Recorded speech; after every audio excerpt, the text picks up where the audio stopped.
कोई धड़े बंदी नहीं है। इमरान खान जेल में है, दो बंदों की लड़ाई हो गई तो इससे क्या मतलब है कि पार्टी धड़े बंदों में तकसीम है। इमरान खान ने उनके खिलाफ एक्शन लिया है, अगर वो थोड़ा बहुत खामोश रह जाए, पार्टी डिसिप्लिन को फॉलो कर ले तो फैसला वापस भी हो सकता है। हुकूमत हमारे मुतालबात मान लेती है, जो बहुत ही जायज मुतालबा था। ये तो यस सर वाले प्राइम मिनिस्टर हैं। टेम्परेचर बढ़ने के साथ साथ सियासी पारा भी हाई हो रहा है।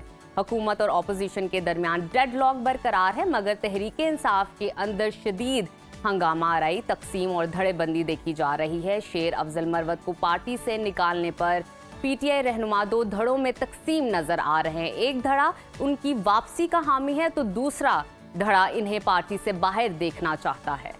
पीटीआई में जारी महाज आराई सिर्फ धड़ेबंदी और सिर्फ बातों तक ही महदूद नहीं रही, बल्कि अब तो हाथ पाँव का भी खुला इस्तेमाल हो रहा है।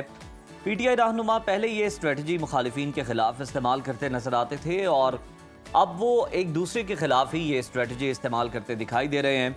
अडियाला जेल के दरवाजे पर फवाद चौधरी के शुएब शाहीन को थप्पड़ की गूंज पूरे पाकिस्तान में सुनी गई। अब फवाद चौधरी ये दावा कर रहे हैं कि बानी पीटीआई के कहने पर शुएब शाहीन से सुलह हो गई है, मगर शुएब शाहीन इनकार कर रहे हैं। वो कह रहे हैं किसी किस्म की सुलह नहीं हुई। आपको मजीद बताते हैं कि पीटीआई रहनुमाओं की तनकीद के बाद सूबाई हुकूमत के तर्जुमान बैरिस्टर सैफ ने भी अपना इस्तीफ़ा वज़ीर आला खैबर पख्तूनख्वा अली अमीन गंडापुर को भिजवा दिया है। तकसीम की शिकार पीटीआई की नई एहतजाजी हिकमत अमली सामने आ गई है। बानी पीटीआई के वकील फैसल चौधरी ने इंकशाफ किया है कि बानी पीटीआई ने ईद उल फितर के बाद एहतजाज की तजवीज़ दे दी है और इस पर मुशावरत शुरू कर दी गई है। इसी तमाम तर सूरत हाल पर बात कर लेते हैं। हमें ज्वाइन किया है तहरीक इंसाफ के सीनियर रहनुमा शौकत यूसुफजई साहब ने। बहुत शुक्रिया शौकत साहब आपके वक्त का। सर कहिएगा कि बानी पीटीआई के वकील फैसल चौधरी ने यह इंकशाफ किया है कि बानी ने ईद उल फितर के बाद एहतजाज की तजवीज़ दी है। सर ज़रा बताइएगा इस एहतजाज की हिकमत अमली क्या होगी? क्या ये एहतजाज भी उसी तरह का होगा जिस तरह 8 फरवरी को किया गया था, या आप क्या समझते हैं इस एहतजाज से पीटीआई को क्या सियासी तौर पर फ़वाइद हासिल हो सकते हैं? बिस्मिल्लाहिर्रहमानिर्रहीम, बहुत शुक्रिया। देखें, पाकिस्तान तहरीक इंसाफ एक सियासी जमात है और सियासी तौर पर स्ट्रगल करना हमारा हक है, क्योंकि 8 फरवरी को जो इंतखाबात हुए उसमें जो अवाम ने जो मैंडेट दिया तहरीक इंसाफ को, वो मैंडेट उनसे छीन लिया गया। अब जाहिर है हमारे पास यही ऑप्शन है कि हम पॉलिटिकली एहतजाज करें, अपना एहतजाज रिकॉर्ड कराएं। अब देखिए, कोशिश तो ये हो रही है कि जो अपोजिशन जमातें हैं उनको इकट्ठा किया जाए, उनका ग्रैंड अलायंस बनाया जाए और इंशाल्लाह उम्मीद तो यही है कि इससे पहले पहले ग्रैंड अलायंस की तरफ हम जा रहे हैं जी, और ईद के बाद फिर ग्रैंड अलायंस के तवसत से इंशाल्लाह ताला उसी के प्लेटफॉर्म से हम एहतजाज करेंगे। ठीक है शौकत साहब, आपने बिल्कुल सही फरमाया होगा। हमें ये भी बता दीजिए, ये जो देखने में आ रहा है कि पीटीआई में तकसीम दर तकसीम हो रही है, धड़ेबंदी बन रही है और ये कम नहीं हो रही, बढ़ती जा रही है, इसके पीछे क्या वजूहात है? बड़ी पार्टी है, ये कोई धड़ेबंदी नहीं है। इमरान खान जेल में है, दो बंदों की लड़ाई हो गई तो इससे क्या मतलब है कि पार्टी धड़ेबंदों में तकसीम है? कोई धड़ेबंदी नहीं है। ये जो हाथापाई हुई है उसके बारे में क्या कहेंगे? तपाई क्या हुई है? दोनों वकील हैं, दोनों आपस में अगर लड़ गए तो उससे पार्टी का क्या हुआ है?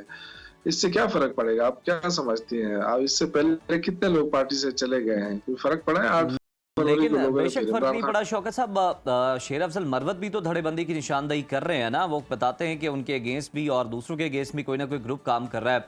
उनको निकालने पर बड़ा इख्तलाफ सामने आ रहा है। आपकी राय हम जानना चाहेंगे, आपकी मौजूदगी का फायदा उठाते हुए। आप क्या समझते हो, उन्हें पार्टी में रहना चाहिए था और या उन्हें निकालने का फैसला दुरुस्त है? और अगर रहना चाहिए तो फिर क्यों? देखिए, पार्टी में डिसिप्लिन कायम करने के लिए जो इकदाम हुए हैं, देखिए इमरान खान ने उनके खिलाफ एक्शन लिया है तो मेरे ख्याल से अगर वो थोड़ा बहुत खामोश रह जाए और पार्टी डिसिप्लिन को फॉलो कर ले तो फैसला वापस भी हो सकता है। जरूरी तो नहीं है कि देखें कोई करप्शन के इल्जाम नहीं है उनके ऊपर, कोई सिर्फ डिसिप्लिन तोड़ने का है। सर वो ये कहते हैं कि जनाब मेरे खिलाफ जो है ना कान भरे गए हैं खान साहब के, और अडियाला जेल जो है वो अब शिकायतों का मरकज बन गया है। मतलब बस सारी लीडरशिप जो जाती है वो अपने मुखालिफ ग्रुप के मुखालिफ शख्स के बारे में जनाब खान साहब की कहानी भरती है और फिर इस तरह के एक्शन सामने आते हैं? देखिए, अब जो एक्शन हुआ है उसका खान को भी अंदाजा हो गया है और पता है उनको कि क्या करना है क्या नहीं करना है, और उन तक सारी चीजें उन तक पहुंच चुकी हैं। अगर कान भरना होता तो एक बंदा दो भर सकता है ना, सारे तो नहीं भर सकते हैं।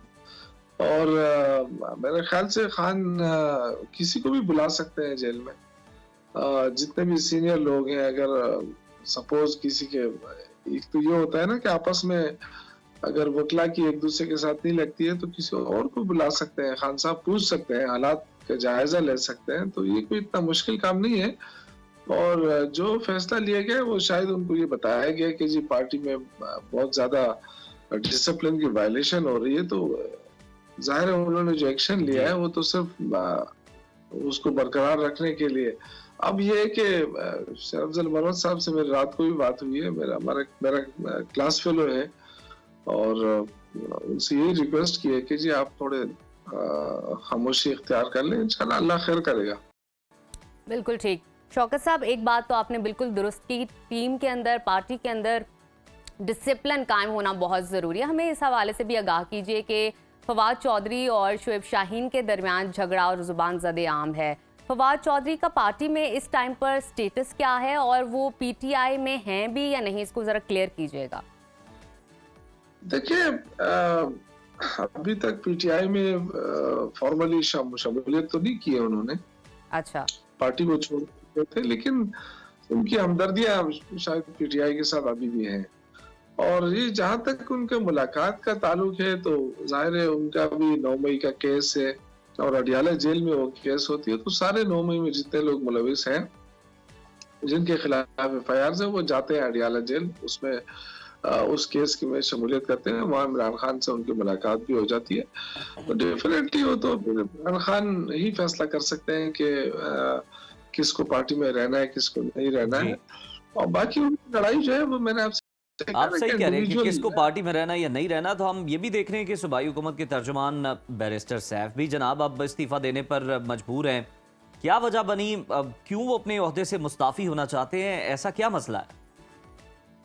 देखिए, बैरिस्टर सैफ के बारे में कोई कुछ भी कहे, लेकिन मैं समझता हूँ कि वो निहायत ही नफीस इंसान है, बड़ी मेहनती है और बड़े मुखलिस हैं, और उन्होंने अपने इस टेन्योर में उन्होंने काफी मेहनत की है, पार्टी के लिए भी और हुकूमत के हवाले से भी।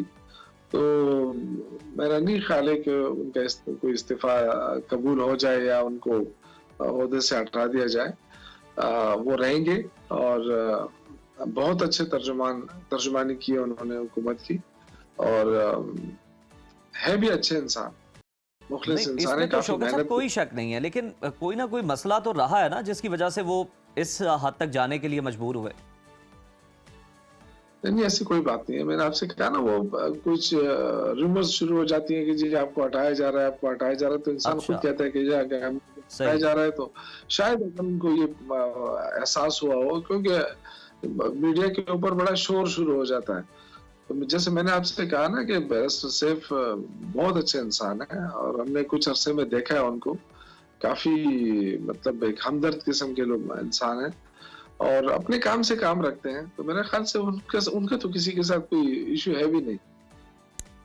बिल्कुल ठीक। अच्छा, इस हवाले से हमें बताइएगा, सियासी इस्तेहकाम के लिए चौधरी शुजात हुसैन मैदान में आ गए हैं और हम ये देख सकते हैं कि हुकूमत और अपोजिशन के दरमियान राब्ते के लिए कोई कोऑर्डिनेशन कमेटी भी कायम की गई है। जाहिर है कि कमेटी पीटीआई से भी राब्ता करेगी। इस पर ज़रा नज़र डालिएगा कि इस पर पीटीआई की स्ट्रैटेजी क्या होगी, क्या रिस्पॉन्स होगा? देखिए, हमने तो पहले भी इनिशिएटिव खुद लिया था, अगर आपको याद है। इमरान खान ने पहले कमेटी बनाई, फिर कहा कि जी मुज़ाकरात करें, फिर वो 2 हफ्ते तो कहते रहे कि जी हमें पता नहीं है कि मुज़ाकरात की कमेटी कौन सी बनी है और क्या है। हुकूमत उसको टाल मटोल कर रही थी। तो सारा मसला तो हुकूमत की तरफ से है ना। अगर हुकूमत हमारे मुतालबात मान लेती, जो बहुत ही जायज़ मुतालबा था जुडिशल कमीशन का, तो मेरे ख्याल से इश्यूज अभी तक हल हो जाते, काफी पेशरफ्त हो जाती। ये मानते हुए, जानते हुए कि इन्होंने हमारा मैंडेट चोरी किया है, ये नाजायज हुकूमत है। शौकत साहब, यही हुकूमत तो फिर आपको दावत दे रही है कि हमारी तरफ आए। अब देखें ना, army chief general Saeed Asim Munir ने बानी पीटीआई के खत पर صاف جواب دے دیا ہے، لیکن احسن اقبال یہ کہہ رہے ہیں کہ وہ مشورہ بھی دے رہے ہیں پی ٹی آئی کو کہ جناب وہ آرمی چیف کی بجائے وزیر اعظم کو خط لکھیں، ہمارے پاس آئیں. تو کیا اب پی ٹی آئی وزیر اعظم کو خط لکھ سکتی ہے؟ دیکھیں وزیر اعظم کو خط لکھنے کا تو فائدہ ہی نہیں ہے نا. وہ تو بیچارے ان کے بے اختیار قسم کے وزیر اعلیٰ ہیں. ایک زمانے میں فضل الہی چودھری پاکستان کے صدر ہوتے تھے تو ان کے پاس تو صرف چائے پلانے کے علاوہ کوئی اختیار نہیں تھا. تو سیم اسی طرح یہ بھی ہیں. یہ تو یس سر والے پرائم منسٹر ہیں. کوئی اختیار، کیونکہ ان کے پاس عوامی مینڈیٹ نہیں ہے نا. جس کے پاس عوامی مینڈیٹ نہیں ہوتا، جن کو لایا جاتا ہے، تو وہ تو وہی کام کر سکتے ہیں جو ان کو باس کہے گا. عمران خان نے بالکل صحیح کیا ہے. ان کو پتا ہے کہ اختیار کس کے پاس ہے، اور انہوں نے کوئی اپنے لیے این آر او نہیں مانگا ہے. انہوں نے اپنے لیے کوئی پارٹی کے لیے ریلیف نہیں مانگا ہے. انہوں نے جو بھی کہا ہے وہ احسن صاحب، شوکت صاحب، احسن صاحب کا ہو سکتا ہے مقصد یہ ہو کہ جناب آپ کو ادھر سے تو کوئی جواب نہیں ملا، سب کو پتا ہے، تو وہ چاہ رہے ہو کہ آپ ہمیں لکھ دیں، شاید ہم آپ کے ساتھ کوئی نہ کوئی خط و کتابت شروع کر لیں. دیکھیں جواب ملے نہ ملے، بات پہنچ گئی ہے اور پوری دنیا نے دیکھ لیا ہے، پاکستانیوں نے دیکھ لیا ہے. اب اگر کل کوئی تاریخ لکھی جائے گی تو ان خطوط کا حوالہ ضرور دیا جائے گا کہ ایک قیدی تھا جیل میں، اس کو اس وقت بھی پاکستان کی فکر تھی. اس نے اپنے لیے کچھ نہیں مانگا. اس نے پاکستان کے مسائل کا بھی ذکر کیا، اس کے وے آؤٹ کا بھی ذکر کیا. اب یہ کوئی دیکھے یا نہ دیکھے، اس سے کوئی فرق نہیں پڑتا ہے. دیکھیں ہم تو آج بھی کہہ رہے ہیں کہ یہ حکومت ناجائز ہے اور اس نے پاکستان کو بڑا نقصان دیا ہے. اس لیے کہ آپ کی دیکھیں نا 187 ٹیکسٹائل ملیں اب تک بند ہو چکی ہیں. 187 جو آپ کا سب سے بڑا ایکسپورٹ کا ذریعہ ہے ٹیکسٹائل. لومز کی تقریباً ہزاروں فیکٹریاں بند ہو گئی ہیں. تو جو گھروں کے اندر چھوٹی چھوٹی لومز کی فیکٹریاں ہوتی ہیں، وہ لاکھوں لوگ بے روزگار ہو گئے. یہ نظر کیوں نہیں آ رہا ہے؟ یہ صرف اس پہ ہی خوش ہو رہے ہیں کہ جی ہمیں قرضہ مل گیا اور ہم ڈیفالٹ ہونے سے بچ گئے. یار کون سا ڈیفالٹ؟ آپ کو یاد ہوگا جب عمران خان کی حکومت جا رہی تھی تو 6.2 پہ تو اس کا جی ڈی پی تھا. تو ان کا تو ابھی تک 6.2 پہ نہیں پہنچا ہے. یہ کون سی معیشت ٹھیک کرنے کی باتیں کر رہے ہیں؟ کون سے جھوٹ بولا جا رہا ہے؟ 22,000 ارب جو ہے اس وقت وہ تھا، اس قومی خزانے میں پڑے ہوئے تھے. جی تو بہت سارے ایشوز میں یہ سمجھتا ہوں کہ حکومت جو ہے وہ جھوٹ بول رہی ہے. معیشت ٹھیک ہونے کے بالکل جی. دعوے حکومت اگر اس طرح کے دعوے کر رہی ہے تو سر آپ پھر اپوزیشن میں ہیں. فیڈرل کی اگر بات کریں، پنجاب کی بات کریں، تو یقیناً پھر آپ لوگوں کو آواز اٹھانی چاہیے، اس پر بھرپور احتجاج ریکارڈ کروانا چاہیے. عوام بھی ایسے دعووں کی ہمیں نظر آتی ہے کہیں نہ کہیں پر. تو بہت شکریہ شوکت یوسف زئی صاحب آپ کے وقت کا.